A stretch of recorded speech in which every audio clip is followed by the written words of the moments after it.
Oh, my goodness.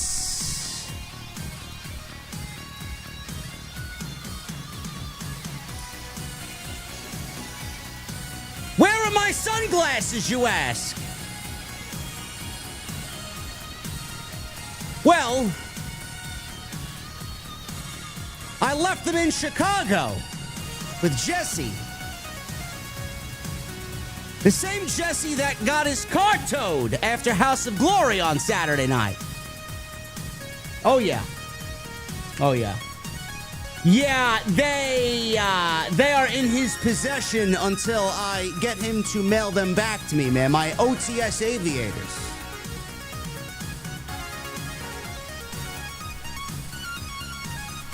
Anyway, we're not here to talk about sunglasses. We're here to talk about Monday Night Raw.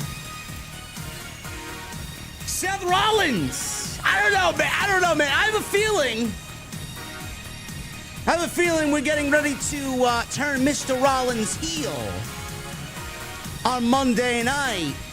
CM Punk buried Hulk Hogan, which seems to be the common thing going into Saturday night's main event. Jey Uso wants the World Heavyweight Championship. Sheamus wants the Intercontinental Championship. And Nia Jax, I don't know why she's on my TV screen twice a week. Who asked for it? I know I didn't. Anyway, I got my cold beverage. We're going to the venue inside my mother's basement, and on this Monday night, we're back.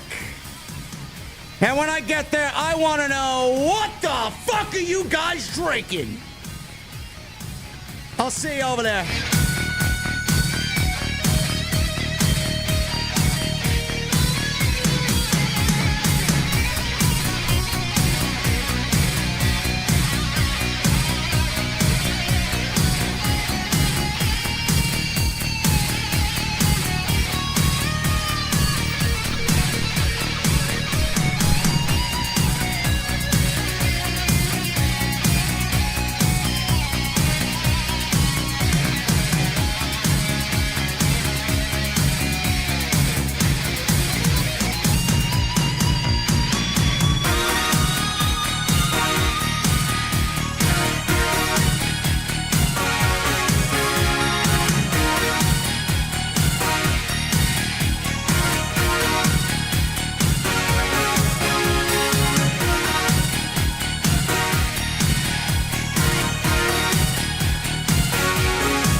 Why has Triple H been so successful?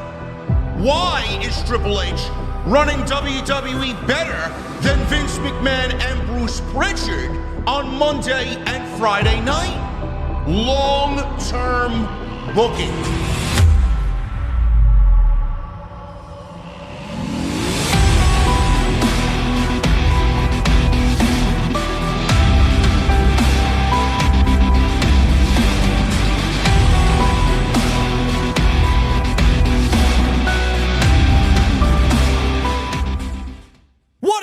Guys, thank you so very much for joining me right here on Off the Script. This is your Monday Night Raw show for January 20th, 2025. I'm your host, JD from New York. As always, coming to you live from the OTS venue inside my mother's basement. Thank you guys so very much for joining me on your Monday evenings, wherever you may be. Monday Night Raw, man. We have 2 more weeks till the Royal Rumble. 2 more weeks till the Royal Rumble.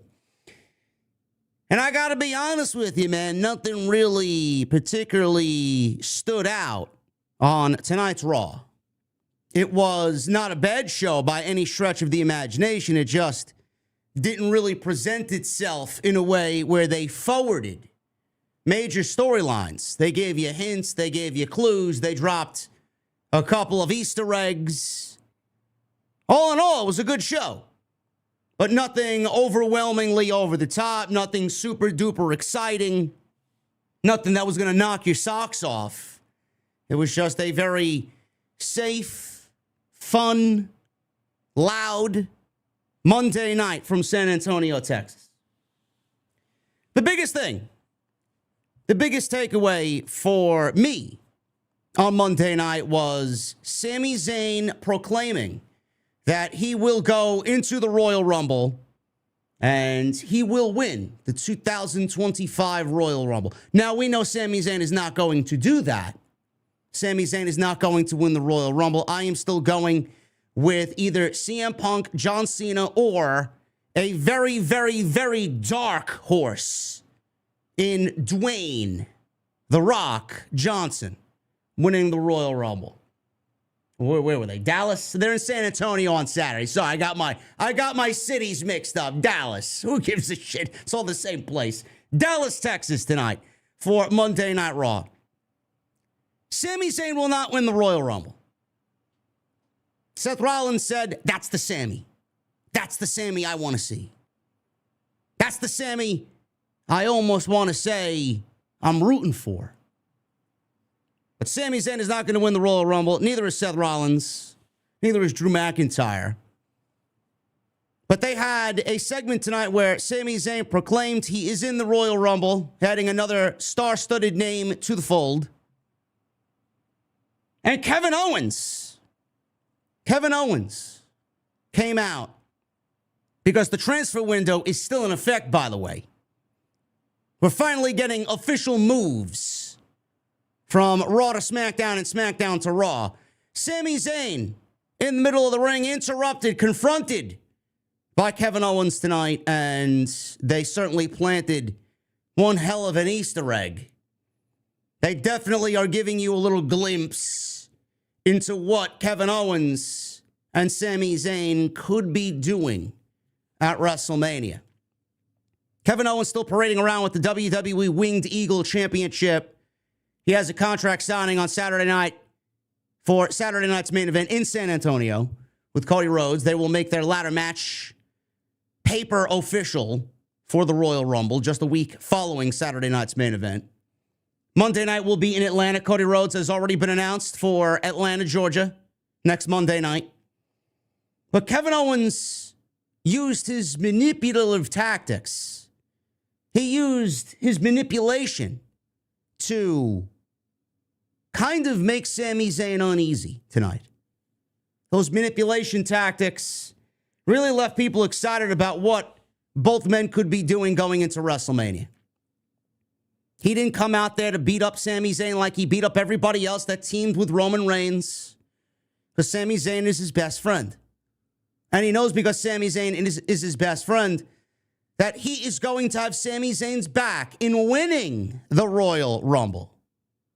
And he knows Sami Zayn is going to have his back in beating Cody Rhodes, because that's what best friends do. Now, Sami Zayn is not going to help Kevin Owens beat Cody Rhodes. Kevin Owens is not going to help Sami Zayn win the Royal Rumble. But I like where they were going, and I like the tease, the little Easter egg that they threw out there tonight, because it's been a long time coming for Kevin Owens to basically stand face-to-face with Sami Zayn after Sami Zayn rejoined the OG bloodline, once again became Sami Uso, the honorary Us, and fought alongside the bloodline inside War Games. There was only one mention of Sami Zayn by Kevin Owens in the weeks leading into War Games. And today was the first time that we actually got them face-to-face on the same show. It's going to be interesting to see how they play all of that out for WrestleMania season.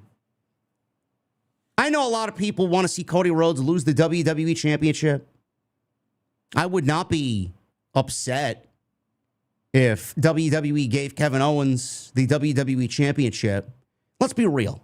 The rumors of John Cena and Cody Rhodes, does that match need the WWE Championship? No. No, it does not. If that is really the plan, if that is really the plan for WrestleMania for both Cody Rhodes and John Cena, it doesn't need the WWE Championship.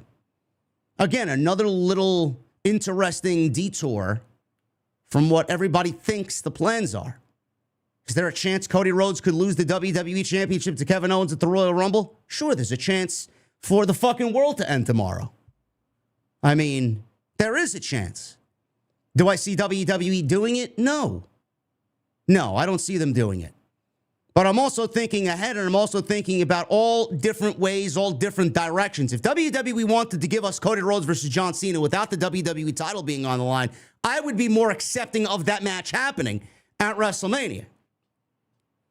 But then if you want to give me Cody Rhodes and John Cena with the WWE Championship on the line, I'm going to find that to be a little too forced. I find that to be too Vince-ish for WrestleMania. For my liking, of course. It doesn't need the title. I also have been stated in saying that I don't think we should play out John Cena's chase for number 17 so early when we have his services until the end of December. Why do we need to rush through the biggest storyline that John Cena is bringing with him in his final year? People really aren't thinking about it, and they're letting their thoughts get skewed because it's WrestleMania season, and he's got to win 17 at WrestleMania. He could win 17 at SummerSlam as long as there's a proper story built into it. He could win number 17 in his last match ever and win it.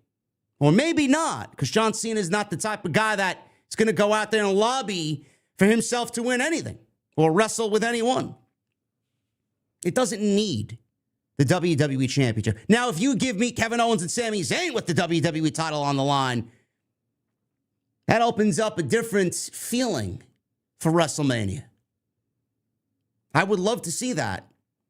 You get the WWE Championship in a fucking banger classic match at WrestleMania, and then you get the two star-studded baby faces, 1A and 1B, and John Cena and Cody Rhodes, and they let those two guys do what they got to do. I could see that playing out. There's a small chance of that playing out. That's what Kevin Owens alluded to tonight. We're best friends. We've made memories up and down our entire career. Even in WWE, we main evented WrestleMania together as a tag team. Let's do something else we haven't done. It's main event WrestleMania one-on-one with the WWE Championship being on the line. Listen, it's an interesting idea. It's an interesting idea. No, Cody Rhodes and John Cena, SS Bing chillin' in the chat. No, John Cena and Cody Rhodes does not need the WWE Championship. I hope that solves all of your worries. It does not need the WWE Championship. I'm sure they could find a logical way of making that happen without the title. But I don't know where we're going, and that's a good thing. Even after tonight, I love the little Easter egg. I love the little, hey, man, let's WrestleMania main event together. Sami Zayn, Kevin Owens, like old times. I like it. The other thing that happened tonight, Seth Rollins and Drew McIntyre, they had a very good match in the main event. They hyped it up as a WrestleMania rematch. I mean, the going time of that match at WrestleMania, what was it? 6 minutes, 7 minutes? That didn't last too long at all before Damian Priest cashed in his Money in the Bank contract before he got royally screwed over, did McIntyre, by CM Punk. They had a banger match tonight, and they are not really on the same page at all, even though they have the same problems. You put them in the ring together, they're going to deliver a banger match. They've done this once or twice before. It's nothing new for Drew McIntyre and Seth Rollins. Sami Zayn inadvertently hit Seth Rollins with a Claymore kick tonight, and Seth Rollins did not look happy at the end of Monday Night Raw, which got me thinking, Seth Rollins has a problem. Drew McIntyre has a problem. Kevin Owens has a problem. They all have the same problem. And their problem is the bloodline. Seth Rollins also has a problem with CM Punk. So does Drew McIntyre. They have the same problems. Sami Zayn is nothing more than a pesky fly on a 4th of July barbecue afternoon. That's all he is. Get rid of him. I could absolutely see Seth Rollins turning heel. In fact, I would absolutely be in favor of that because babyface Rollins goes nowhere. I think it's time for a change. Him joining forces with Drew McIntyre to get on the same page and acquire the same mission statement as Mr. Drew McIntyre would be a welcomed change for Seth Rollins. I could absolutely see that being the case. So we'll see what happens there. And I like where they're going. They planted some seeds. We got some very good matches tonight. Penta was also in action. He went one-on-one with Pete Dunn. Another great match for Penta in the Fed. And all the AEW sickos are continuing to cry traitor for Mr. Penta. Good. What Tony Khan doesn't understand is that we want long-term booking. We want engaging characters that we could emotionally invest ourselves into. He didn't know what the fuck to do. He doesn't know what to do with anybody. But he certainly didn't know what to do with the Lucha Brothers. And Penta is doing very well for himself 2 weeks in on WWE television. Bayley officially moves to Monday nights via the trade or the transfer window, whatever the fuck it's called. Transfer window is giving us Bayley on Monday night. Nia Jax wants Rhea Ripley for the WWE Women's World Championship. Grab me a pillow. More Nia Jax on my TV is not what the doctor ordered. And we'll go over the rest of Monday Night Raw tonight, right here, back live with you on this Monday Night Raw post show. Right here on Off the Script. It's nice to be back. Well, I'm in New Jersey now. But it was very good to get back to New York City, man. We just beat the 0-degree cold. -4 with the wind chill. Thanks, Chicago. I got out just in time. It wasn't any better in New York. Mustang was not in a good way last night. Had to shovel ourselves out. We got at least 4 inches of snow in New York City. The Mustang disapproves of the snow, man. And nobody will be seeing the Dark Horse until the sun shines bright in the springtime. I will not put that car on the roads with all the salt and disgustingness ever. It's nice and nestled in the garage. Chicago was a great time. We had a very good time in Chicago. It's good to see Jesse as always. Me and Solid Monster killed it on Friday night. HOG Chicago. Watch the Throne. HOG invaded Chicago for a second time. We'll be back May 9th. Jason and I are back to work for House of Glory on Saturday, January 25th. This time in New York City. Ricky Starks will be a part of his second House of Glory show ever. Always good to see Ricky Starks. So what does that mean for the Saturday night's main event coverage? It's a good question. I will be watching Saturday night's main event. And if it's early enough, we'll go live on Saturday night. If not, we'll go live on Sunday afternoon. I would prefer to do Saturday night because I know everybody's going to be watching football on Sunday afternoon. And I don't really want to be bothered with that. So we'll see what happens. And the reason why I say Saturday is because the House of Glory show has a 6 p.m. bell time. So I could realistically be home and watch Saturday night's main event and speed through what I need to give you guys a review. But there will be a review for Saturday night's main event. If you guys missed today's upload, I didn't upload for 4 days because A, there wasn't really any news to make a video on. B, I was in Chicago. And C, I was just fucking tired. I don't know what to tell you. But we came back with a boom today, man. We did an extra today on Britt Baker.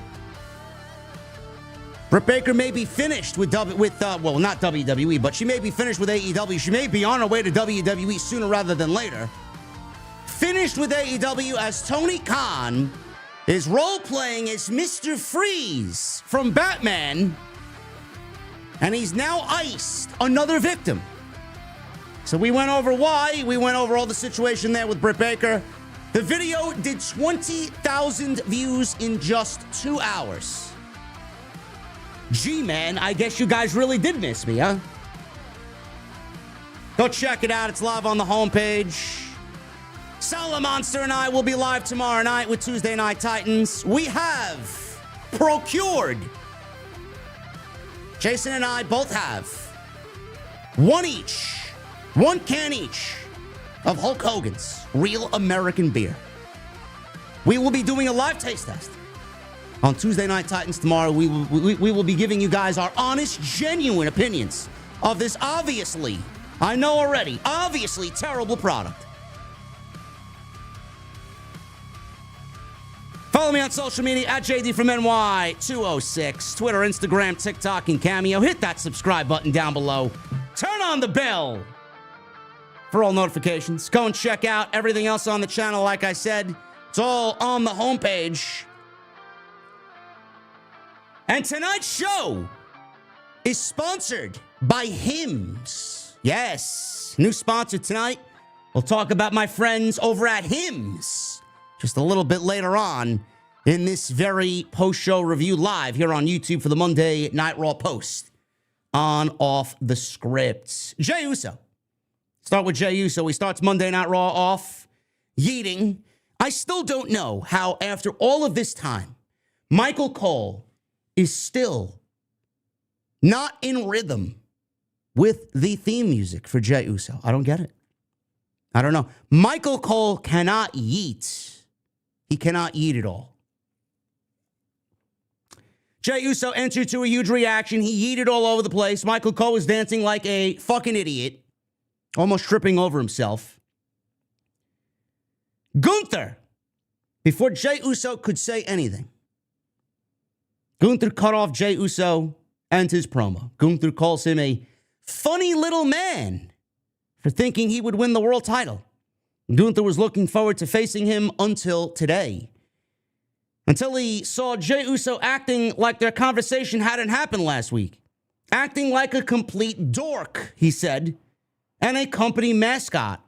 At this point, Gunther may as well be facing Jimmy Uso.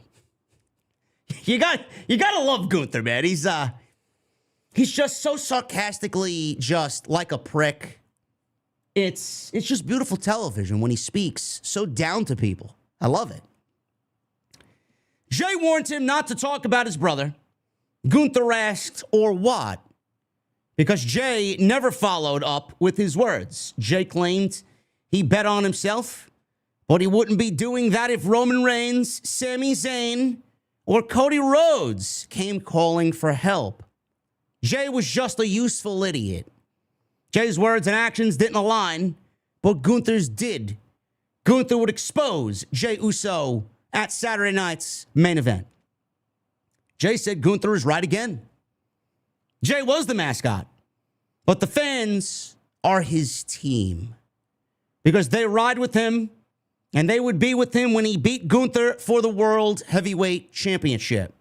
Jey respected Gunther, and Gunther would respect him after Saturday night. Only one of them had main evented WrestleMania, and it was not you, says Jey Uso. Gunther then threw the championship at Jey and then blind attacked him. Jey fought him off and sent him out of the ring with a big super kick. Jey Uso picked up the World Heavyweight Championship, and the crowd legitimately melted with excitement as Jey Uso picked up the World Heavyweight Championship.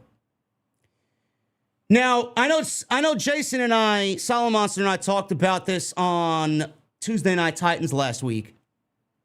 And he said, more than likely, Gunther is going to win this match and take the World Championship into WrestleMania. I think we both are correct because we both feel the same way. He's a little bit more optimistic that WWE could absolutely give Jey Uso the token title reign and have him be the World Heavyweight Champion coming out of Saturday night's main event. I don't know what good that would do. I don't know where that takes plans going into WrestleMania. You know, there are some people, and I don't want to take anything away from Jey, Jey's a main event guy. Jey is exciting. Jey's got the best entrance in all pro wrestling. Nothing gets you hyped like a Jey Uso entrance. But there are some guys that you just look at and have watched wrestle and say to yourself, that guy reaches a certain level and he never gets past that certain level. That is Jey Uso.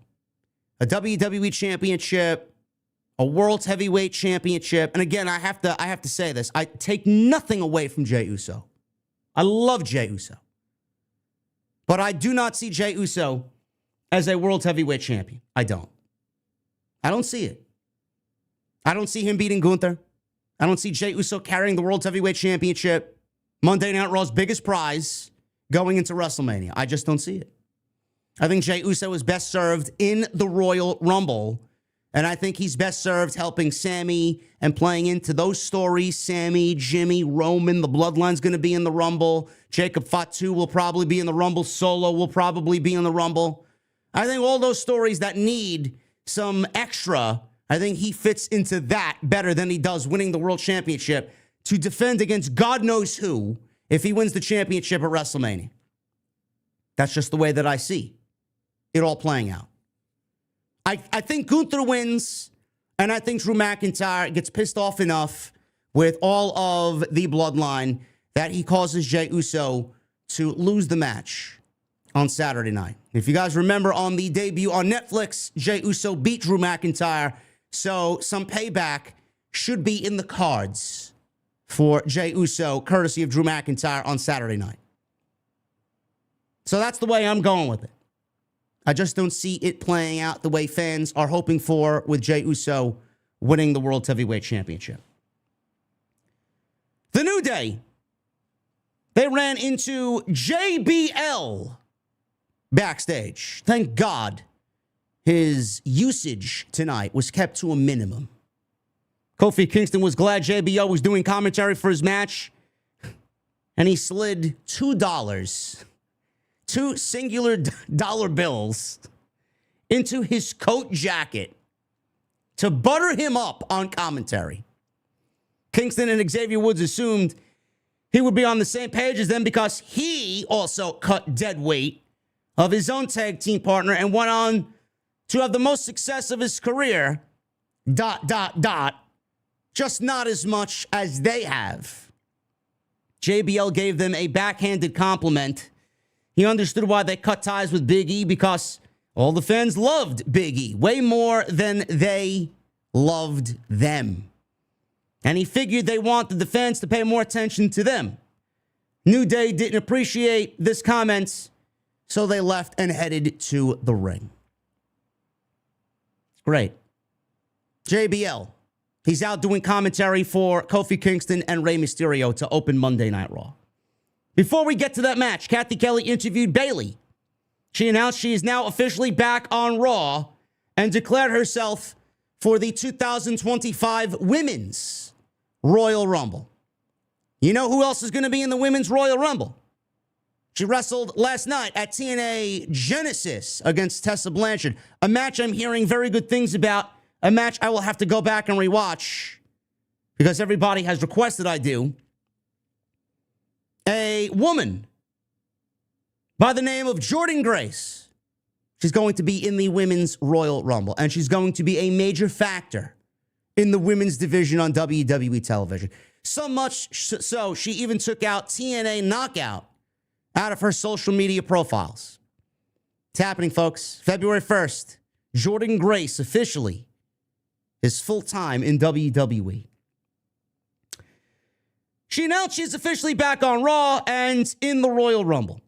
She said she could go after either brand's champion at that point, Rhea Ripley or Miss Tiffany Stratton, who she lost to on Friday night to Bayley. She was about to tease perhaps going after the NXT champion, but was cut off by Nia Jax. The NXT champion, by the way, is the lovely Julia. Jax wanted Tiffany Stratton for herself and planned on winning the Royal Rumble. No. Nia Jax is not winning the Royal Rumble. I wouldn't give her a shot at all to win the Royal Rumble. Bayley's officially on Raw. They are teasing this little problem between Bayley and Roxanne Perez, who was out there as well. Front row, we'll talk about that in a little bit.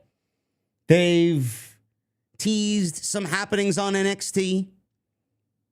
So we all know Roxanne's going to be joining the main roster sooner rather than later. It could be in the Royal Rumble. Roxanne could very well eliminate Bayley from the Royal Rumble. We don't know. We don't know. We'll probably end up getting that match somewhere on NXT television, probably at NXT Vengeance Day, February 15th. That's where I'm assuming they will do that match. I would save it for WrestleMania, to be quite honest with you. I think Bayley, one time or another, has already stated that she would love to be the first person to give Roxanne her first WrestleMania match. So I could absolutely see that happen, and I'm looking forward to it when it does happen on the main roster. Rey Mysterio. He went one-on-one with Kofi Kingston. Now, the crowd booed New Day heavily. They asked for their theme music to cut off, which is great. The greatest theme music in WWE is the sound of boos. Just ask Tommaso Ciampa during his black and gold run on NXT. They were pissed at the fans constantly booing them since they were walking Hall of Famers. Unlike JBL, Kingston took back the $2 out of JBL's coat pocket. What does $2 get you now in 2025? Nothing. Absolutely nothing. You can't even buy a stick of bubble gum with $2. Rey Mysterio and Kofi Kingston. I posted on Twitter. We are living in the day and age, the era of WWE where Rey Mysterio and Kofi Kingston are having TV bangers still in 2025. This was great. This was great. I don't know where they're going with the New Day Rey Mysterio stuff. Maybe it ends up leading to Penta and Rey Mysterio teaming together against the New Day.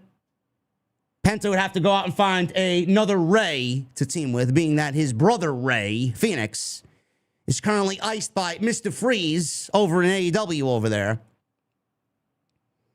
Kingston, he wrestled in black jeans with knee pads. No more colorful outfits for the New Day.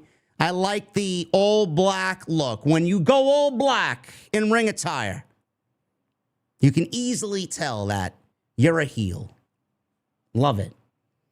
Kingston worked over Rey, had a lot of heat on him. Rey drove him into the steel steps. We go into a commercial break. Woods tried to run interference behind the referee's back, which allowed Kingston to take over Rey Mysterio. Crowd chanted, "New Day sucks. New Day sucks." There was also a chant of "Let's go, Rey." He came back with a seated senton and a low drop kick for a 2 count on Kofi. Kingston poked Rey in the eyes. This was behind the referee's back. Hits a big splash on Rey's back for a 2. Rey set up for a 619. Woods blatantly tripped him, so the referee saw it and tossed him out. Woods argued.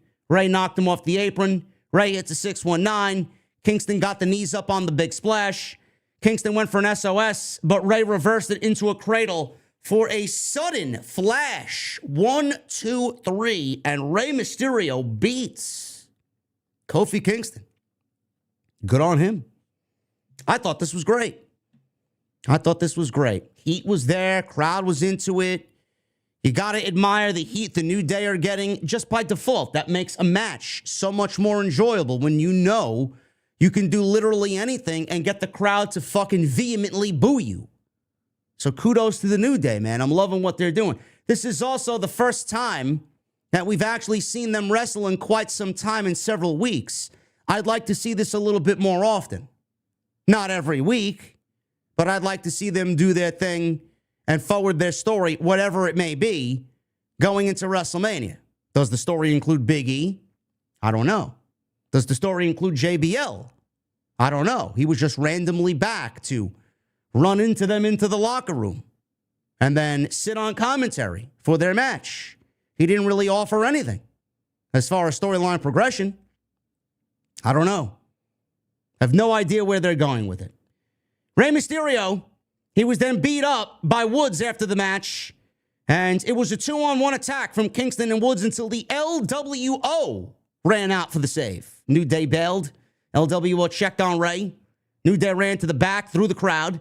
Kingston posted Joaquin Wilde before he left. New Day bailed before Rey and Cruz del Toro could get to them. So yes, the LWO came out to try and save the day. We may get Kofi and Xavier here versus Cruz del Toro and Rey, or some mixture of the LWO, maybe Dragon Lee and Rey Mysterio. Again, I don't really know where we're going. They didn't really give us any clear direction. Weeks ago, it would seem to appear that Rey Mysterio was going to not pick anybody in the LWO to team with him to battle the New Day, and everybody kind of alluded to it being Penta. That very well still could be the case. We just don't know, and they haven't really given us any clear direction as to where this storyline is going. But the heat was there. This match was very good. Crowd was into it. Perfect recipe for a very good TV match. So I enjoyed this very, very much. Kathy Kelly interviewed Chad Gable, who was rightfully pissed off after losing his debut, or Penta's debut, last week on Raw. He lost to Penta. He spoke of his recent problems in the ring with Penta, Dragon Lee, and Rey Mysterio. He realized he knew a man who could help with his luchador problems, and that was Dominic Mysterio. So, again, is this all tying into the situation here with Rey Mysterio's battling the New Day, and he's also got American Made to worry about, which I guess is a good thing, because I like the fact that WWE is weaving storylines into one another. American Made's got a problem with Rey Mysterio. The New Day's got a problem with Rey Mysterio. Where does everybody else fit in? Ivy Nile and the Creeds stated that they both want Tag Team Gold and Intercontinental Championship Gold. Gable says they would all be wrapped in gold this year, and it would be glorious. I'd love to see that happen. Just not on Monday night. I feel like it would be best served for them to be shifted over to SmackDown via the transfer portal or the transfer window, whatever the fuck they're calling it. During the break, Jackie Redmond interviewed Karrion Kross and Scarlett. Kross dismissed the Wyatt Six, saying, "I'm the only guy to beat Uncle Howdy. I derailed all their momentum. He's gone. I won. They lost." He had his eyes set on Rollins, Sami Zayn, and CM Punk. I don't know what they're planning to do with Karrion Kross, but I said this once, twice, I'm going to say it again. I think the Final Testament is holding Karrion Kross back. I think WWE dropped whatever they were doing with the Final Testament and the Wyatt Six, because I think they also realize that it's now time to shit or get off the pot with Karrion Kross. And right now is the time where he's got the most momentum for himself. Now is the time where he's probably portraying the best character work that he's done in WWE since he's arrived, especially back in this second run. This was after Triple H brought him back. He was kind of floundering a little bit. He didn't know where he fit in. The landscape was kind of more of the same. When he went away and came back, the landscape was still more of the same. But now he's finally starting to develop a character. Now he's starting to finally find who he is. He's got everything down. I just hope that the fans buy into him. I think if he works with somebody that the fans really enjoy as a babyface, I think Kross is going to be fine. You can't be putting Kross in these middle of the road, nothing stables and feuds. Kross has to work with somebody that is the apple of the eye of this fan base. It's going to make him into a bigger star. It's going to make him into a believable guy. And it's just going to work wonders for who he needs to be on WWE television. So we'll see. Clearly, they got plans if they're having him go out there and mention Rollins, Punk, and Zayn. Clearly, there's a plan. Let's move him on from the Final Testament. The announcers spoke briefly about pro wrestling history in Dallas. They aired Wade Barrett winning the first ever season of NXT. God, those days were fucking awful. If you guys don't know what I'm talking about, consider yourself lucky. We had to sit through what was maybe the most embarrassing NXT program ever. You thought 2.0 was bad. This shit was awful. And they showed Wade Barrett winning the NXT competition before it actually became a full-fledged brand at Full Sail University. Sami Zayn. He was interrupted by Kevin Owens. Sami Zayn entered. Got a microphone. He's out there by himself for now. He announced he was going to be in the Royal Rumble after he had just spoken with Adam Pearce. His conversations with Rollins last week really made him think about what he wanted. It opened up a lot of thoughts. He thought about his 14-year-old self and all the people who grew up wanting to be wrestlers. He thought about a few thousand who did become wrestlers and the many fewer who actually got to WWE. He thought about even the smaller group of guys, the upper echelon of 5 or 6, 7 guys. He considered himself in that group. And all of those guys were in the Royal Rumble with him. Yes, Seth Rollins, CM Punk. Those guys were really the flag bearers for Vince changing his mentality on smaller guys. Bryan Danielson. It was first Danielson and Punk that changed the landscape forever for WWE. They are the biggest influential stars to change the way management in WWE looked at smaller guys. Sami Zayn is certainly a part of that. And I'm surprised that Sami Zayn outlasted what he had to outlast. He felt the wrath one time or another from the old man, from Vince. And he braced those storms, and he came out better for it on the other end. And now Sami is floating on calm seas with Paul Levesque in charge. He considered himself in that group. All those guys were in the Rumble with him. The only difference between them and him was that they had a world championship to their name. He does not. He has had a great life and a great career. He didn't need the world title to feel complete. The fans have supported him throughout the years, and their support has meant more to him than any world title could ever mean. So no, I don't need the world championship. But damn it, I want it. Because 14-year-old Sami wanted the championship, and 14-year-old Sami was still with him. I love when a pro wrestler goes out there with a live microphone before what is probably one of the biggest matches of any pro wrestling show all year, the Royal Rumble. And they exclaim why they want the world championship, why it is important to them. I always love hearing that. And that should be the focus of all of your show. Who wants the world title and why is the world title important? Have we seen the world title on AEW television, chat? No. We haven't seen the world championship since Wrestle Dynasty. Well, not Wrestle. Wrestle Dream. Wrestle this, wrestle that. We're the best wrestle. Fuck, we're the best wrestle. Wrestle Dream. We haven't seen the world championship since Moxley put down Bryan. October, November, December, going into Jan, 3 months without its figurehead, without its prized piece on national television. And then you want to know why people hate the Death Riders, and you want to know why fans have all of a sudden dropped every aspect of AEW television. How could you really be fighting for something if what you're fighting for is not on television?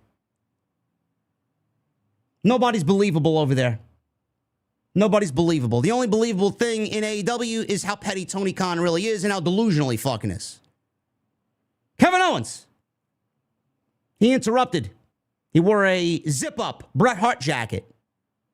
Always classy of Kevin Owens. Zayn said he knew it was just a matter of time before Owens came out here. Zayn asked how he wanted to do this. Owens didn't know what he meant by that. What do you mean, bro? What do you mean? Zayn brought up his issues with Rhodes after he teamed with Roman Reigns. Owens says, I'm not here for that. I'm not here for any of that. Owens admitted he was upset when Zayn teamed with Reigns, but it wasn't the same Rhodes, or wasn't the same as Rhodes. Zayn and Reigns had a lot of history, just like they did. Reigns did terrible things to Sami that he chose to overlook. Owens did terrible things too, and Sami forgave him, just like he forgave Reigns. Zayn did that because he's a good person. Owens called Zayn his best friend, and he called Sami Zayn his brother. Owens wanted to tell Zayn, you can and you will win the Royal Rumble. Zayn deserved to win the Rumble and go on to Mania to win the title. We've done a lot together, but there was one more thing we could do together, and that is main event WrestleMania one-on-one for the WWE Championship, as Kevin Owens stands there with the Winged Eagle Championship over his shoulder. Owens says that could only happen if Zayn won the Rumble.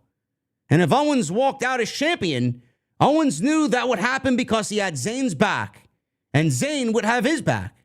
Owens ended with, as my brother, if I need you, I know you'll be there.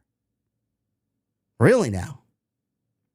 What has Sami Zayn, or what has Kevin Owens done for Sami Zayn in the last 9 months for him to utter such a manipulation tactic to Sami Zayn? Owens left as Zayn stood there confused and contemplated what Kevin Owens just said. Kevin Owens is not going to help Sami Zayn win the Royal Rumble, and Sami Zayn is not going to help Kevin Owens win the WWE Championship. Neither one of them are going to get what they want, yet they still may find themselves in the same match one-on-one at WrestleMania, as I do think that's where they're going. I do. I don't know what that means for Randy Orton. Maybe we could get Randy Orton and Kevin Owens. We haven't seen Randy Orton anywhere on WWE television since the package pile driver from, well, what wasn't a package pile? It was a standard, fundamental, very safe-looking pile driver that still has Randy Orton out. I do think Randy Orton's going to show himself at the Royal Rumble. I do.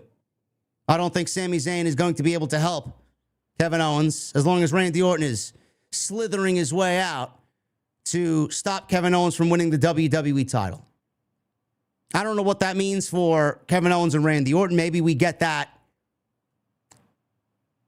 See, the thing is, you could look at both as WrestleMania matches. I'm trying to. Everything I say is from what I'm thinking. Everything I say is from what I want to see. Let's flip the role here. How is WWE going to book this? Are we going to get Kevin Owens and Sami Zayn at WrestleMania? I mean, it's a probability. I would not mind it. We've seen it before. Should be a banger as always.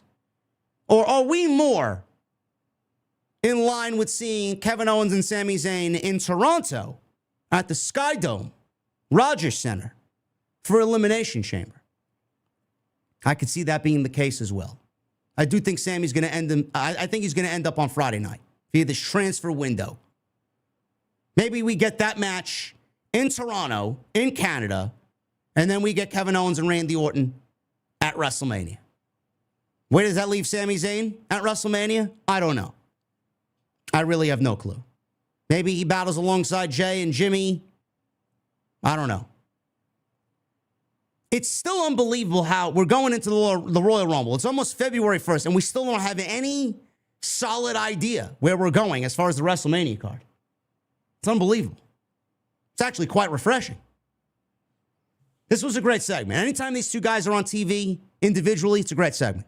Anytime they're on TV together, it's a fantastic segment. They will be on their individual roads to WrestleMania together. What they'll be doing at Mania, that remains to be seen. Kathy Kelly interviewed Sheamus backstage. Sheamus says he may have had the best career backwards. He beat John Cena just 6 months into his career for the WWE title. But ironically, the Intercontinental title drew him to WWE as a kid, and it's the title he's been chasing for 5 years. The stars were aligned on Saturday where he would beat Braun Breaker for the Intercontinental title. Braun Breaker then interrupted, who we haven't seen much of as of late at all. I'm not going to find that to be too concerning because the way WWE was using Breaker, he was blowing past everybody. He's beating everybody. He's beaten Kaiser. He's beaten Sheamus. He's beaten Jey. He's beaten Sami. They had him run through almost everybody that is in contention right in the middle of the pack, in the middle of the show for Monday night. They were doing too much with him too fast. That's why they slowed him down. Breaker interrupted. Braun says he would beat Sheamus and break him like the old man that he is. Braun advised him to retire. Sheamus shoved Braun. He laughed and backed away. Saturday night's main event is in San Antonio. It's going to be a packed crowd. 14,000 people. They sold it out. If Sheamus wins the Intercontinental Championship in San Antonio, it's still going to be a big moment. Will it be the biggest moment? No. No, it will not. But this is what I'm thinking. Ilia Dragunov. There was a report on Dragunov. And I'll read you the report today. Jason and I are definitely going to talk about it tomorrow. We'll bring this up. Ilia Dragunov is at the Performance Center training ahead of a return to Monday Night Raw. Now, I thought he was going to be out a lot longer than anybody really thought. I thought it was going to be a 7-8 month thing. He got injured when? This summer? If he's back before WrestleMania, great. Ilia Dragunov's been out of action since September when it was revealed that Dragunov suffered a torn ACL during a live event. He was expected to be out of action for 6 to 9 months after building momentum on the main roster. Fightful Select's Corey Brennan reports that Dragunov has been spotted at the Performance Center training for his in-ring return. Should be noted that Dragunov was not at the PC for rehab. Instead, he was taking part in traditional training before his in-ring return. He was seen not wearing any support gear for his injury. The outlet has not received any immediate creative plans for Dragunov's return. So what I'm thinking of is, A, Dragunov will probably be back in the Royal Rumble. Maybe. That would be great if that is the case. Secondly, if Sheamus does win, because Gunther is going to retain the World Heavyweight Championship over Jey Uso. That is going to happen. Jacob Fatu is going to beat Braun Strowman on Saturday night. That's 2 heels right there. Braun Breaker beating Sheamus. That would be 3 heels winning on Saturday night's main event. Now, they did add Nia Jax and Rhea Ripley to send the crowd home happy, as I do think that will be easy wins for Rhea Ripley. It's a very heel-focused show if you're going to go and book all the heels to win. So what I'm thinking, hear me out here. You guys let me know in the chat if you think this is a good idea. Sheamus wins Saturday night. He's the new Intercontinental Champion. Granted, it's not WrestleMania. Granted, it's not winning the championship he's never won. That's eluded him since childhood. Yada, yada, yada, blah, blah, blah. I could see that being a sticking point for fans. Oh, it's got to be at WrestleMania. Cool.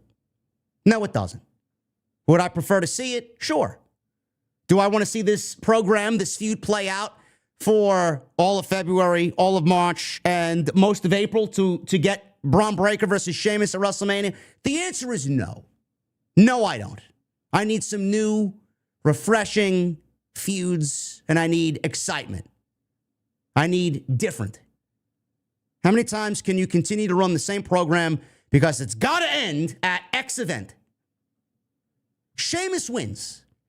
Sheamus wins the IC title, and Ilia Dragunov is Sheamus's opponent at WrestleMania. How about that one? How about that? Braun Breaker? We've already discussed this multiple times. It'll be Braun Breaker versus Goldberg.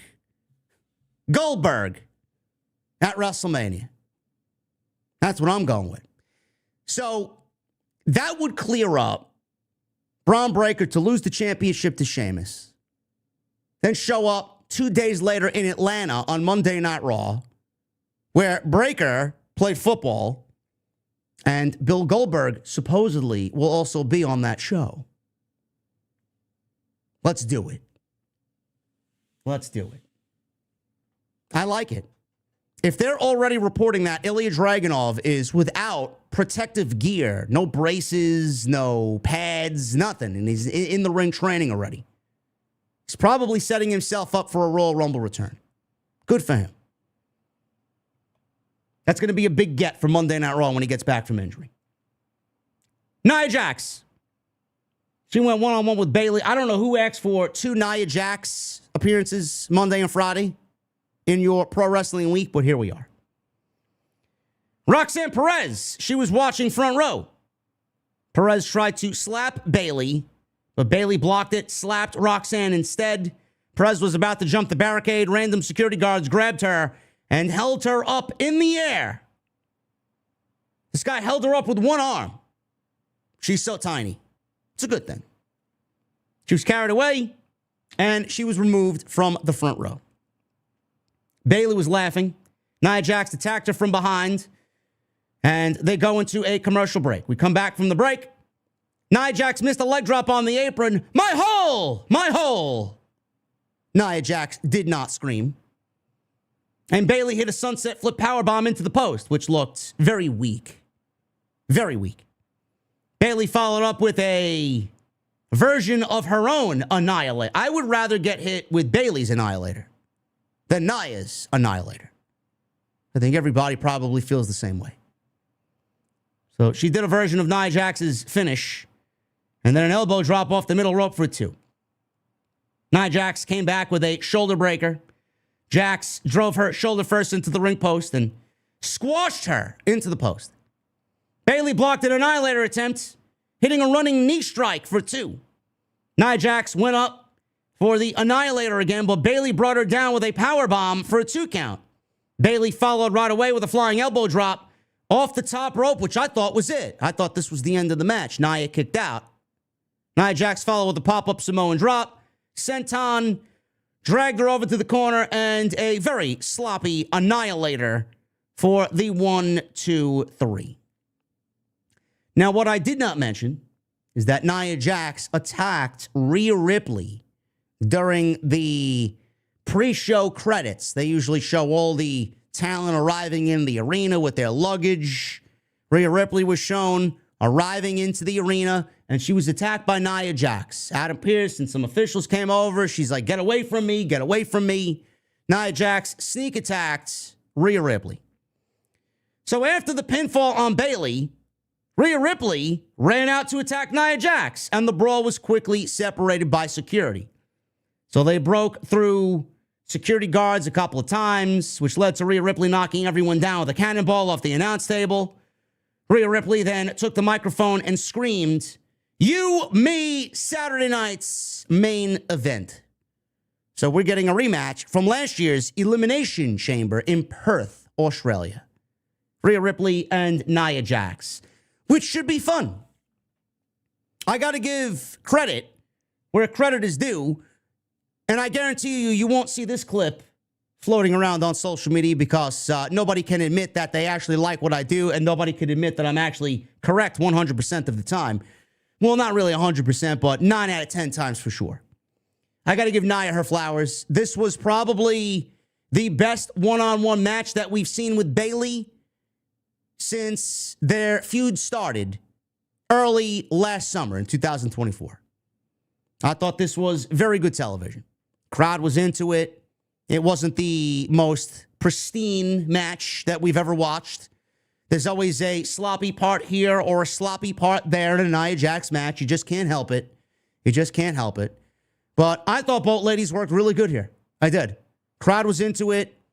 And Nia, this is a different Nia Jax. Like I said, man, she's not perfect.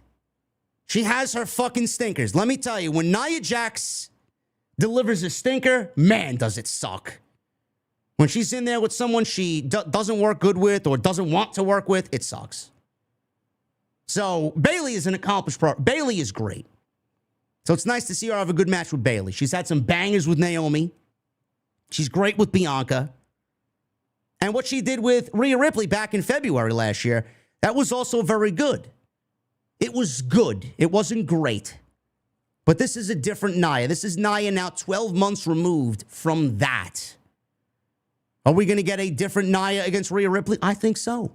I think so. I think this match is going to be better than what they did in Perth. And it should be good.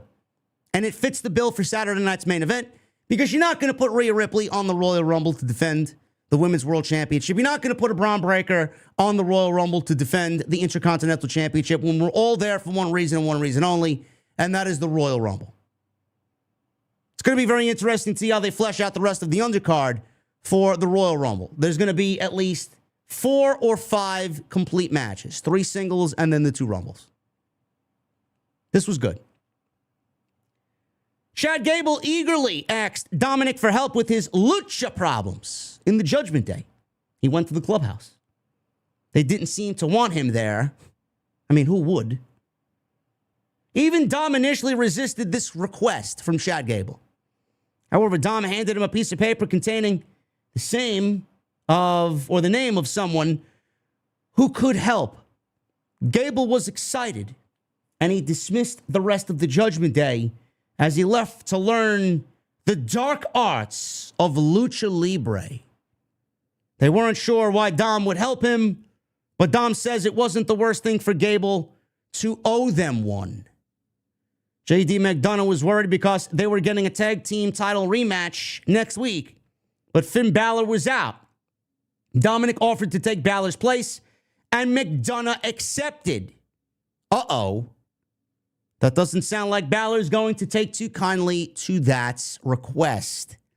McDonough was worried Balor may not like the idea, but Liv Morgan assured him that he would. Morgan poked fun at Dom for trying to be helpful like he was or wasn't in her match against Rhea Ripley. Dom says he would make it up to her. It certainly looks, sounds, and feels that Finn Balor and Liv Morgan are in cahoots. That's the way I see it playing out. Balor's not going to be happy with that. And Liv Morgan is, from what she said here, she poked fun at Dom for trying to be helpful. McDonough was worried that Balor may not like the idea, but Liv Morgan assured him that it would be an okay idea. He would be okay with it. So Liv Morgan is clearly steering Dominic into the wrong decision. Because everybody knows Balor's not going to take too kindly to this match taking place without him being a part of it. So Balor and Dom are going to be on some tumultuous foundation within the Judgment Day. And it looks like Liv Morgan is setting Dominic up for failure. Is it that she's in cahoots with Balor? Has she found a new boo in Finn Balor? Is this her way of getting back at Dominic for not helping her against Rhea Ripley? He did go for a hug after all. We'll see what happens. Sami Zayn approached Seth Rollins in the back to let him know that his words got through to him last week. Rollins knew what he said, and he was glad to see that side of him. However, Rollins wouldn't hesitate to throw him out of the Royal Rumble. Zayn says he would toss him out first. They had a friendly face-off before Zayn left, and Rollins continued to warm up for his main event match against Drew McIntyre. We got Penta coming up against Pete Dunne. We got CM Punk making an appearance.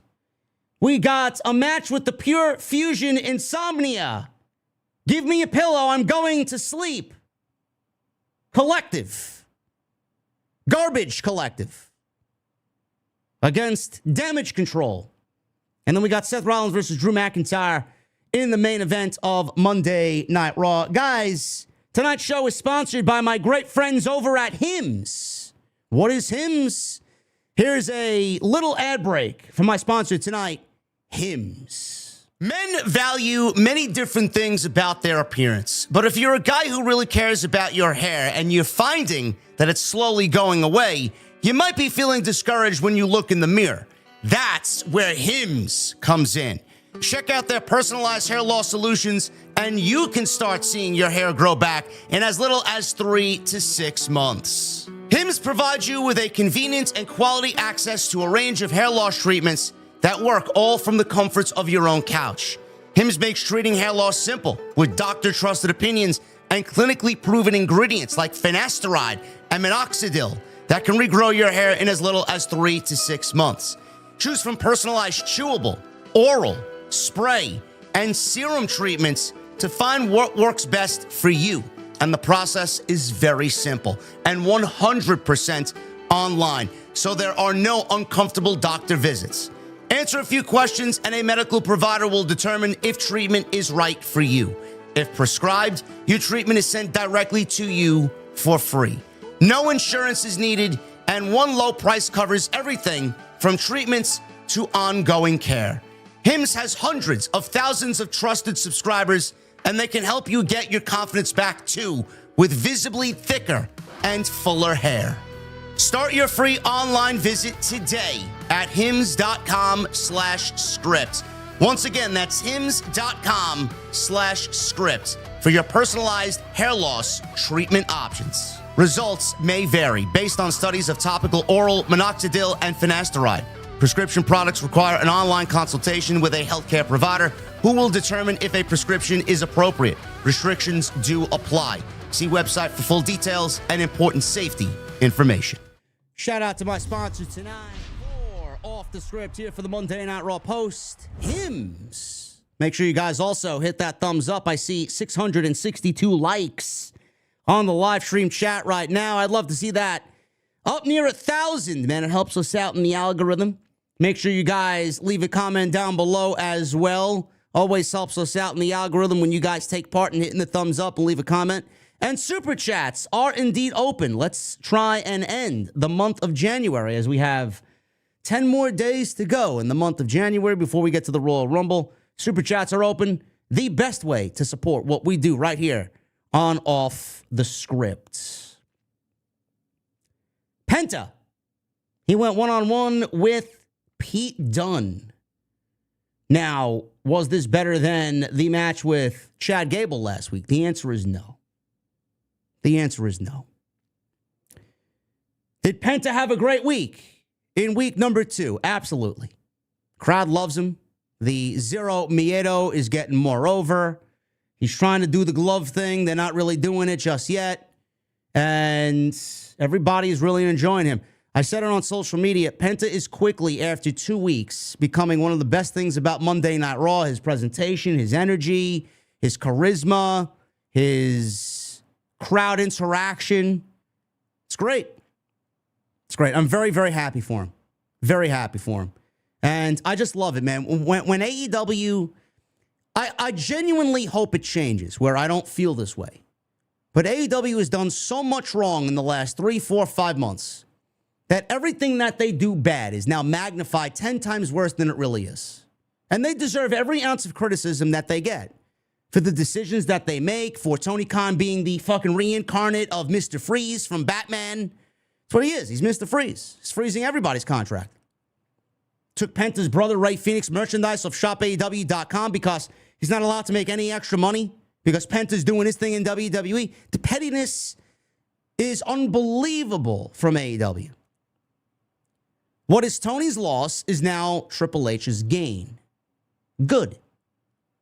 And there was some extra incentive for WWE to go all in on Penta and showcase him the way that they have because it makes AEW look bad. Good. Good. They deserve it. You don't do the right thing, then you get shit for it. And I love it. And I will be here to laugh and point and fucking make fun of you 24/7. They deserve it. Until they sharpen up and get their fucking act together. Michael Cole mentioned that these two first wrestled at Rev Pro in 2017. I didn't know Michael Cole was such a cagematch.net enthusiast. It's a great site. I use it for all my hog notes. Dunn tried a backflip off the top, but Penta super kicked him out of midair. Penta went for a dive. Dunn cut him off with a forearm. We go into a commercial break. Penta fought back after the break with a sling blade, corner drop kick, and a DVD for two. Penta's sling blade is reversed. It's not with the opponent hitting back first. It's the opponent coming face down like a bulldog. It's almost very bulldog-esque. Penta followed with a Canadian destroyer or a Mexican destroyer, so he got another one off. Pete Dunne sold it good, but not as good as Chad Gable. Still the best sell of the Mexican destroyer so far. Dunne rolled out of the ring, and Penta hits a beautiful tope con hero over the top rope.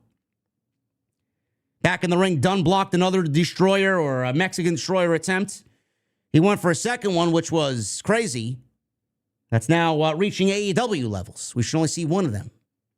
Mexican destroyer attempt blocked, and Dunne hits a modified version of a Deadeye for a 2. Dunne snapped Penta's fingers and applied an armbar because Penta went to go do the Zero Miedo, and he snapped his fingers. Penta hoisted him up in the armbar and hits a backbreaker, transitions into the arm breaker and snaps the arm, which he calls the sacrifice. And then he delivers a Penta driver for the 1, 2, 3. No promo. Great match with Gable. Good match with Pete Dunne. And they're going to continue to showcase Penta the way that they need to. Good for him. This was good. Crowd was into it. They got into the match more. Obviously, the foundations of this match were similar to Gable's match. A lot of offense for Pete Dunne. Penta comes back and hits his big moves. Crowd reacts. They go crazy. He hits his finish, and the crowd loves it. So second week in a row, he's worked a WWE-style match. And for the second week in a row, he is one of the best parts of Raw. So his Fed run so far within 2 weeks is off and running to a great start. Gotta love it. Well, the AEW sickos they're crying themselves to sleep, man. They now are claiming traitors. Penta is a traitor. How did he give up on AEW? Why did he leave us? I don't know. You know why.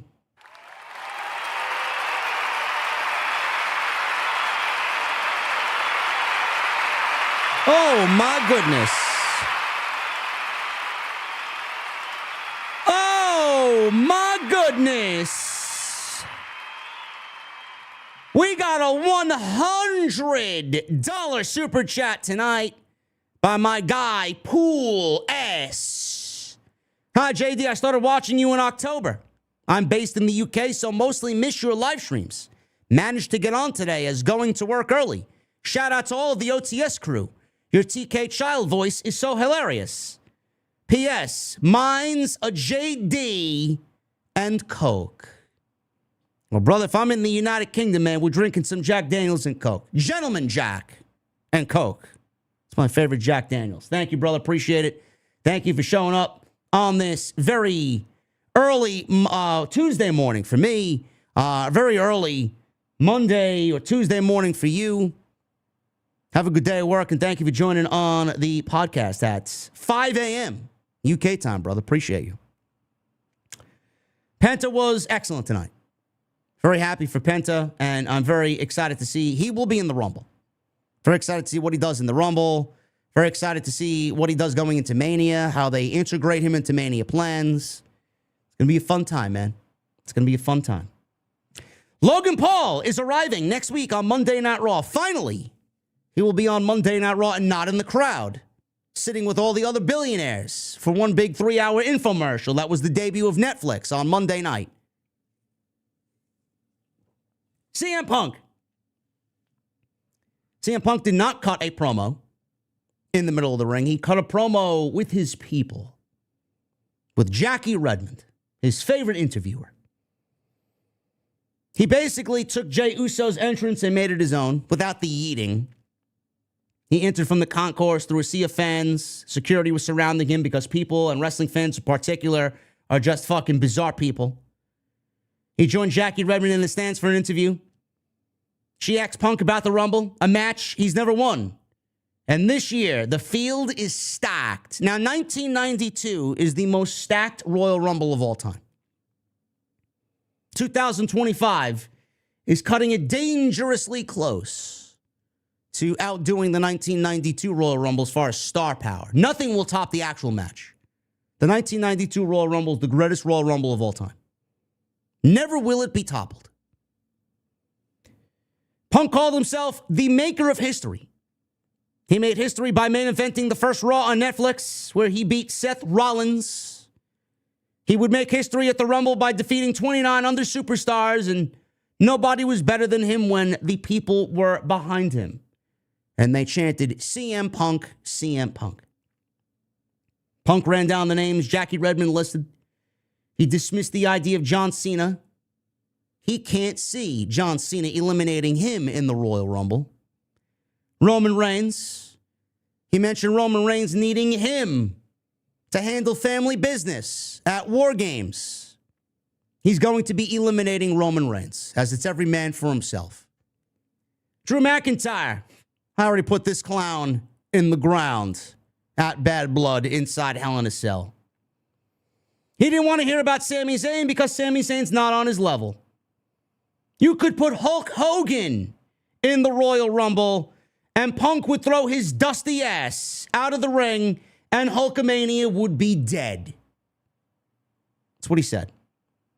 Fans cheered, and obviously Punk threw that in there because he wanted to throw a zinger at Hulk Hogan for whatever reason.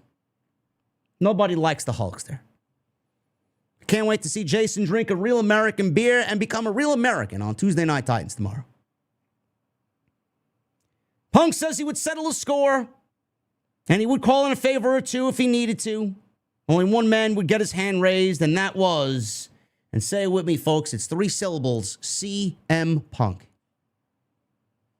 Boom.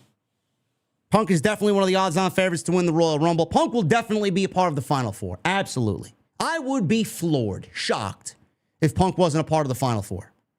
Cena and Punk will absolutely be a part of the Final Four. How do you fill in the other 2 spots? I don't know. Could it be Rollins? Could it be Roman? Punk, Reigns, Cena, Rollins? Maybe it's Rock. I don't know. Something's telling me The Rock is going to be a dark horse. Something's telling me that Dwayne's going to show up in Indianapolis day of after all the plans are already finalized. All right, guys, I'm here. I'm winning the Rumble. I'm entering at number 31. Someone's going to be taken out, and I'm going to come in making it 31 men in the Rumble. 30 officially. I just have a feeling. I don't know. Kathy Kelly interviewed the War Raiders. Ivar said they were always ready to defend the tag team titles. They would return the honor and prestige to the division, something that was tarnished by the Judgment Day. That's a shoot. That's a shoot. How many title defenses did they have in 100 plus days, 150 days? 2?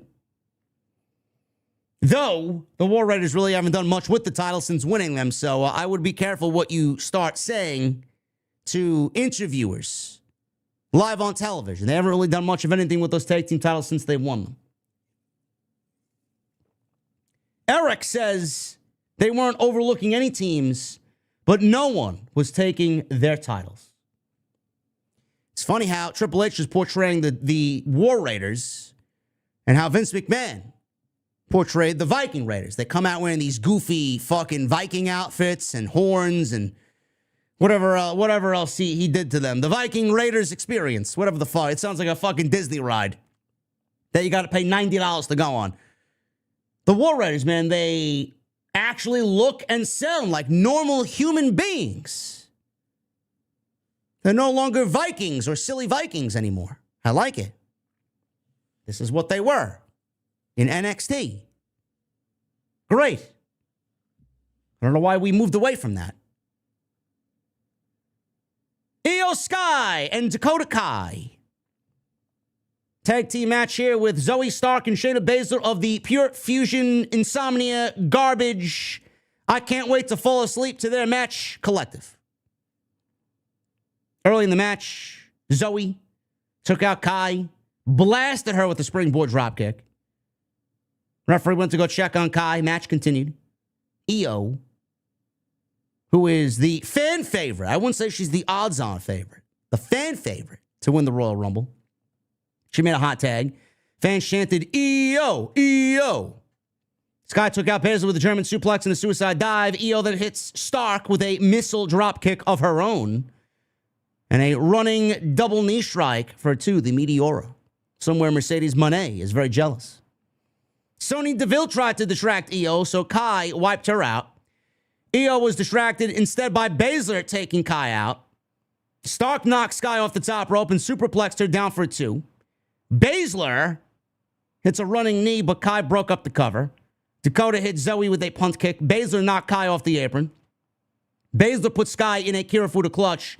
Sky slipped out of it, hit a moonsault over the moonsault for a 1-2-3. I don't know why we needed this. I would have just given more time to something else on the show. Why did we need this? The fuck does this matter to anything? Did this forward anything? Did this forward any storylines? I don't know. All I know is I got up to make myself a cup of coffee, and I missed most of the match. I heard it, though. Who cares? Pure Fusion Garbage, Buy Me a Pillow from Bed Bath & Beyond Collective. There was a video package for Rollins and McIntyre where they hyped it up as being a WrestleMania rematch. Great. You need something to build it off of. This was a great main event. 17 minutes, Rollins and McIntyre in the main event of Monday Night Raw, which ended around 10:30. Man, I love me some 2.5-hour Raws, huh? Gets me started early, gets me out of here early. I love it. I love it.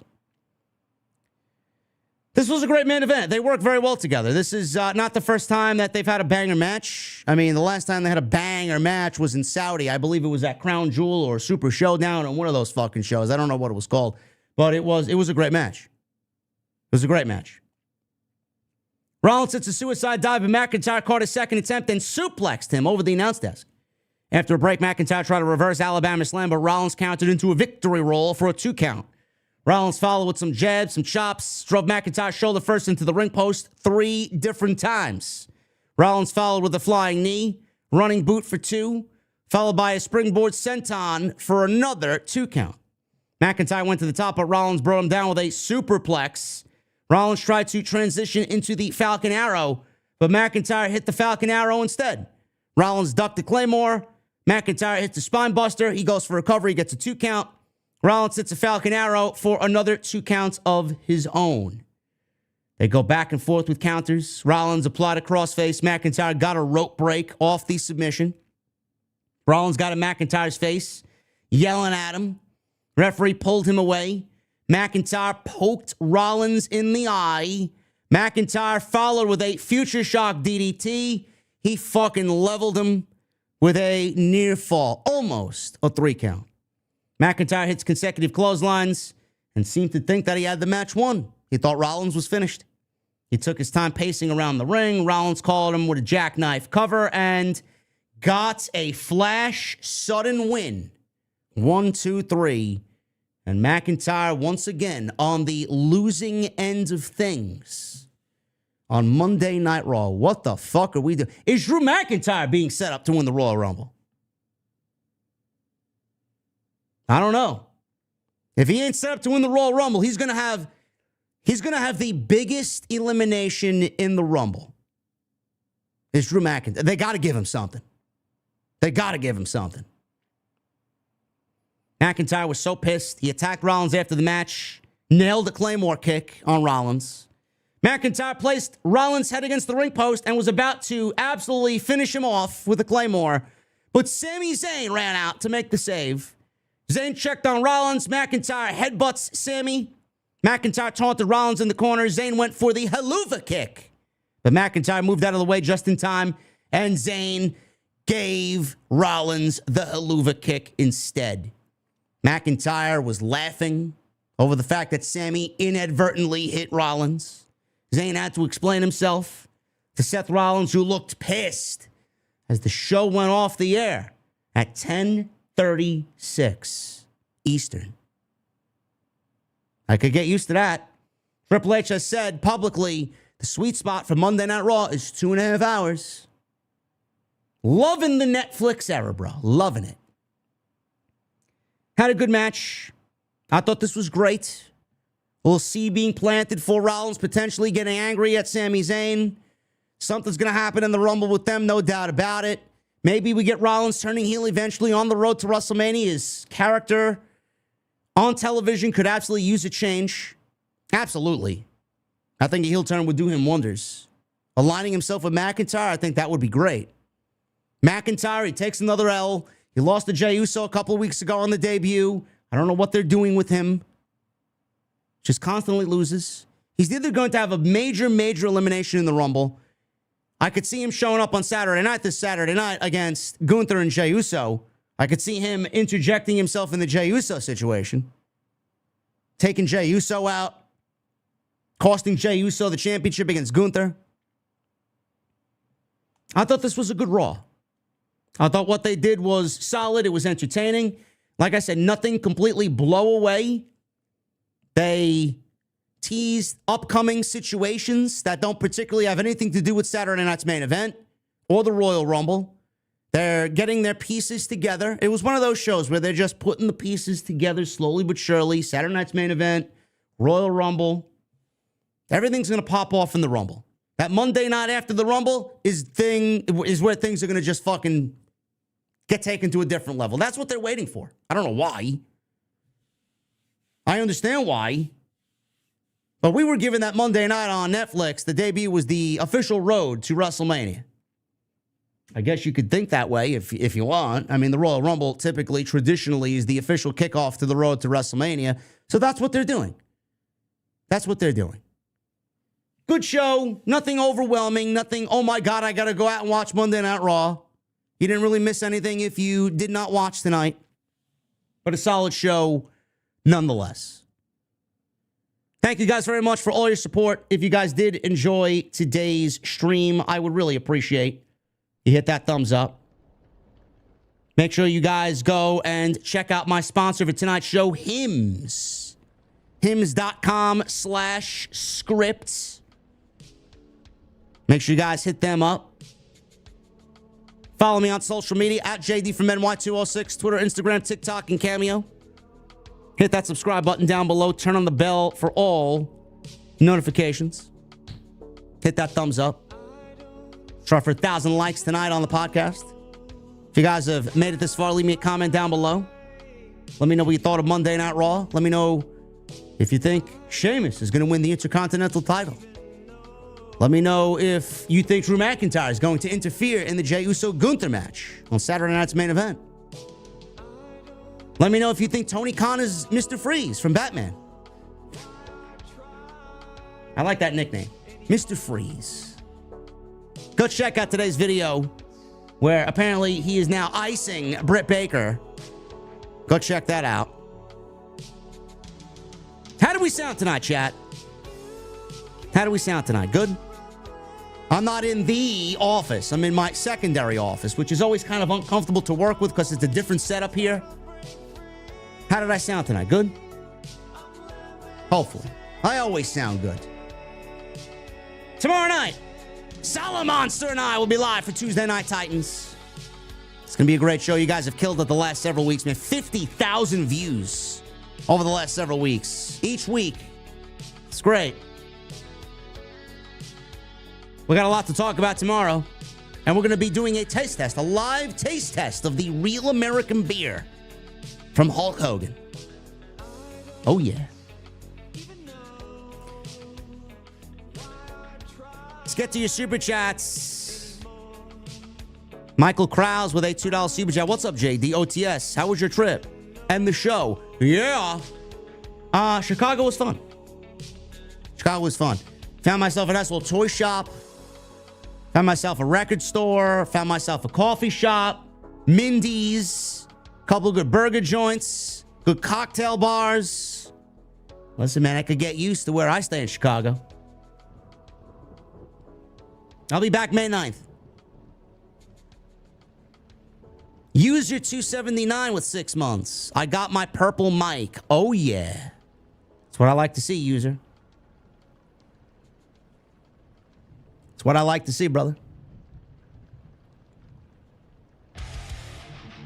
King Mo Jackson with a $4.99. What's up, JD? I think all AEW unused talent should be dispersed between NXT and TNA. And Cope and Jericho should have smaller roles in the company.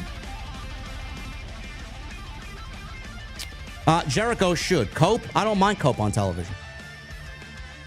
I think Cope is good. Michael Evans. Yes, I went to Mindy's. I got myself a ginger snap cookie. I posted a picture with me and Jason on social media. I don't know how you didn't see it. Me and Jason took a picture in front of Mindy's.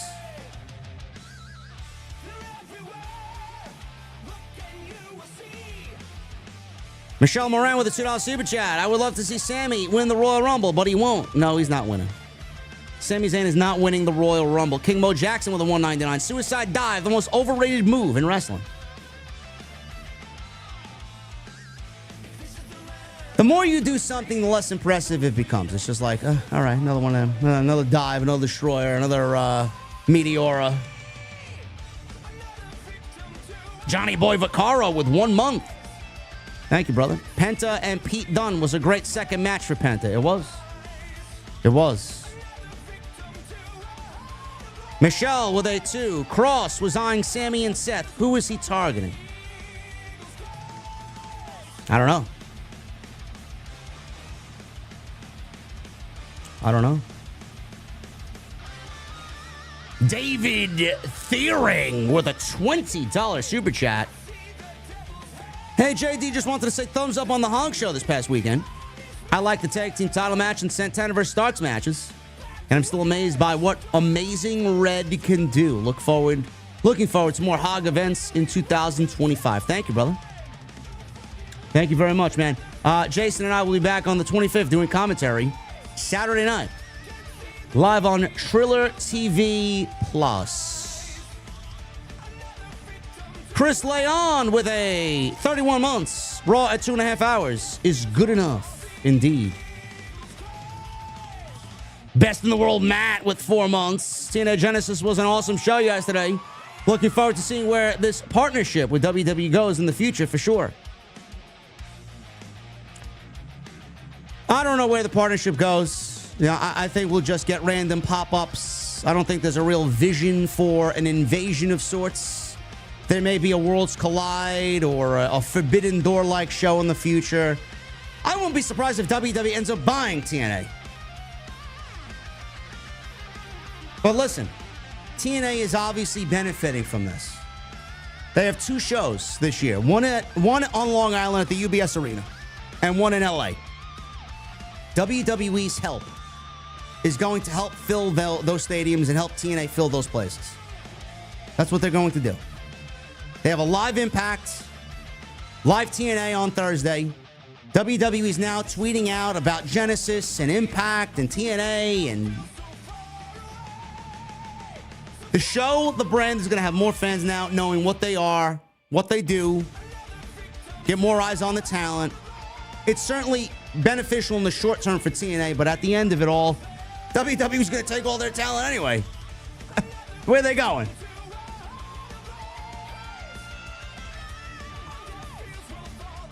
Jeremy 2006 with a new membership. I don't believe that at all because you got a title belt next to your name. I don't know what the fuck happened there.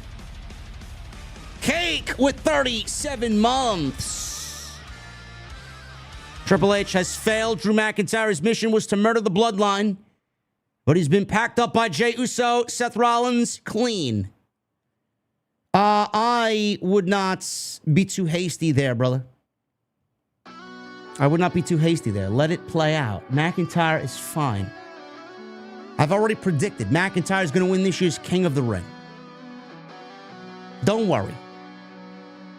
Make out TJ with a $4.99. My top 10 in-ring storytellers. 10 Brock Lesnar, 9 Triple H, 8 Cody, 7 Reigns, 6 Zayn, 5 MJF, 4 Bryan Danielson, 3 CM Punk, 2 John Cena, 1 HBK.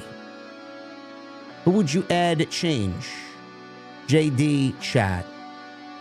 I think you got some solid choices there, bro. I think you got some solid solid storytellers there. Who's the best today? Very subjective thing. Best storyteller today is Cody Rhodes. Best in the world, Matt with $5 super chat. Loved the Ray Phoenix photo of him in the straitjacket trolling AEW. Tony Khan is a petty bitch. Hashtag free Ray Phoenix. Did you guys notice in that photo the ripped up AEW knee pads? Oh, yeah. I noticed it. I wonder if you guys noticed it. Arrangements with a $1.99. Do you see Penta versus Logan Paul at WrestleMania happening? I could see it. I could see it. That'd be fucking great. That'd be awesome. Fixes a bind with 27 months. Niall tonight looked like halfway filled up water balloon falling down the stairs. Love Nia, though. Who knows, brother? Maybe it's that time of the month. I don't know.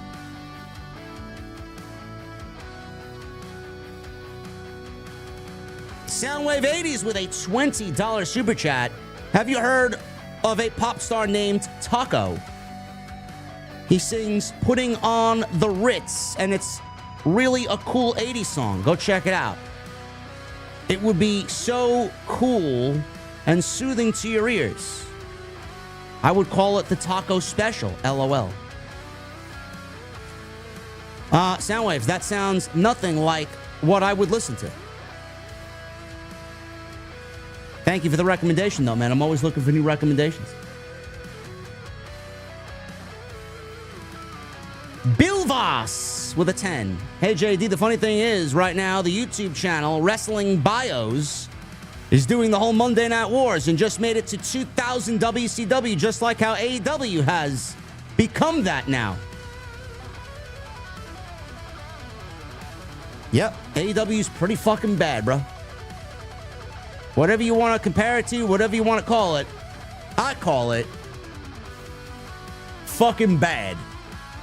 That's what I call it.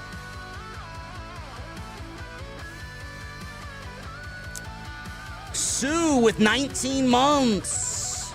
Hope you stay warm, JD. Down here in Tennessee, it's 12 degrees. And the only way I'm staying warm is an Irish whiskey. But cheers to the OTC of the IWC. It's 16 degrees here in New Jersey. 16 degrees in Atlantic City. Thank you, Sue. Pool S, thank you for the $100 super chat earlier, brother. Really appreciate you. Adam Khan, the real Khan. $20 super chat says cheers. Cheers, brother. Damo and George with a $1.99. Been listening since 2019 under the UK fan. JD rules. Love my UK fans, man.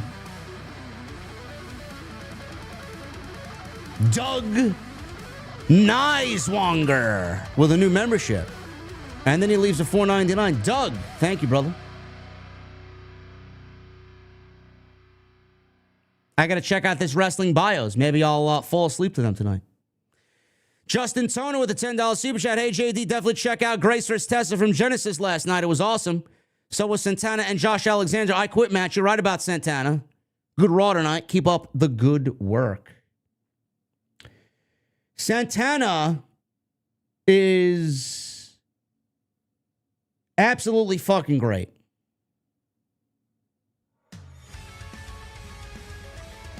Told you guys, don't sleep on Mike Santana anymore. Stop sleeping on Mike Santana. Guy is a fucking absolute machine. He's going to be the Impact or TNA World Champion in 2025. Absolutely.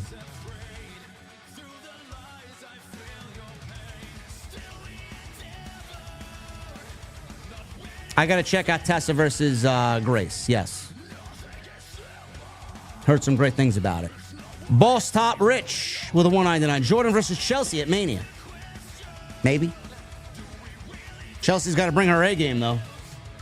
No more of this comedic garbage. You got to go out there and wrestle. Mendelf's Isma with 32 months. Holy shit, 32 months. Carlito in the background with the apple always gets me. Can't wait for him to get back to being solo with his OG theme back. Mendelfs, you may be the only motherfucker asking for Carlito to go back being solo and get him back in whatever meaningful role you think he should be in. No, thank you. Scorpio, $5 super chat. I saw the women's gauntlet match on Wednesday. I gotta say, Megan Bainey's a freaking monster. Female Brock Lesnar. AEW's got someone special. Yeah, they don't know what to do with her. They don't give a fuck. Should be another casualty to TK's incompetence. But yeah, she is she's fucking great. Too bad she's dating a fucking loser. Jeremy 2006 with 39 months in the venue. I have CM Punk winning the Royal Rumble. Hashtag OTS for life. I could see Punk winning the Rumble. That's a solid pick. If you go with Punk, you got a solid choice. No doubt about it. Daniel Dixon with a $4.99. Do you see Thunder Rosa jumping ship to WWE when her deal ends? Yes, I do. I do. This is not Vince McMahon run WWE anymore. Triple H would love to have Thunder Rosa. And Zoda. $5 super chat. First Mania in attendance. Discovered you after Raw Netflix. Real G. The Blue Ballin's real. Big bust to reveal a huge swerve at the Royal Rumble number 31. I think The Rock could potentially be the surprise at the Royal Rumble. Absolutely. Absolutely. Guys, thank you very much. I'm about to get out of here.